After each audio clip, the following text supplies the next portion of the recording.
சற்று முன் கிடைக்கப்பெற்ற மிக மிக முக்கியமான செய்தி ஒன்று வெளியாகியுள்ளது. அனைத்திந்திய அண்ணா திராவிட முன்னேற்ற கழகத்திலிருந்து நீக்கப்பட்ட சசிகலா ஓபிஎஸ் சந்திப்பு, இவர்களுக்கிடையே ஏற்படக்கூடிய பேச்சுவார்த்தை அதிமுகவில் இணைவதாக மாறுமா அல்லது புதிய கட்சியே தொடங்கிய ஓபிஎஸ் அவர்கள் சசிகலாவை புதிய கட்சியில் இணைப்பதற்கான பேச்சுவார்த்தையா?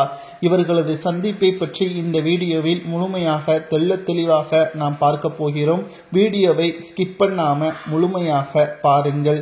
மறைந்த முதல்வர் ஜெயலலிதா அவர்களுக்கு பிறகு அதிமுகவின் ஒட்டுமொத்த தலைமையும் சசிகலா அவர்கள்தான் ஏற்பார் என்று எதிர்பார்க்கப்பட்டது. ஆனால் சொத்து குவிப்பு வழக்கின் பொழுது சசிகலா அவர்கள் சிறைக்கு செல்ல வேண்டிய ஒரு சூழல் இருந்ததன் காரணமாக கூவத்தூரில் எடப்பாடி பழனிசாமியே முதல்வராக தேர்வு செய்யப்பட்டார் சசிகலா அவர்கள். அதற்கு பின்னால் நடந்ததை அனைத்தும் நாம் அறிவோம். தற்பொழுது சசிகலாவிற்கே அதிமுகவில் இடம் கிடையாது என்று கூறி கடந்த 4 ஆண்டுகளாக அதிமுகவில் இணைய முடியாமல் சசிகலா அவர்கள் தனது ஆதரவாளர்கள் மூலமாக அதிமுகவை கைப்பற்ற வேண்டும் என்ற எண்ணத்துடன் இருக்கிறார்.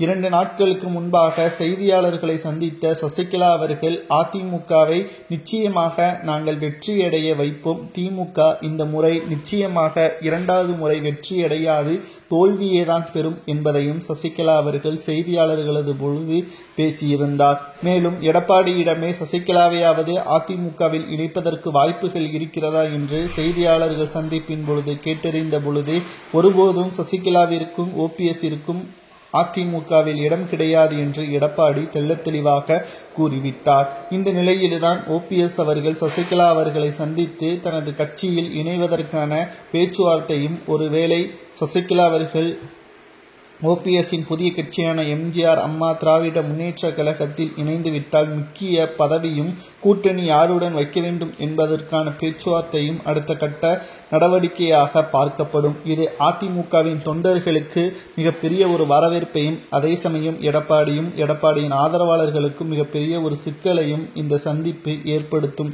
இன்று மாலைக்குள் ஓபிஎஸ் சசிகலா இவர்களது சந்திப்பு நடைபெறும் என்ற தகவல் வெளியாகியுள்ளது. அவர்களது சந்திப்பிற்கு பிறகு என்ன கூறியுள்ளார்கள் என்பதை அடுத்த வீடியோவில் முழுமையாக தெள்ளத் தெளிவாக நாம் பார்க்க போகிறோம்.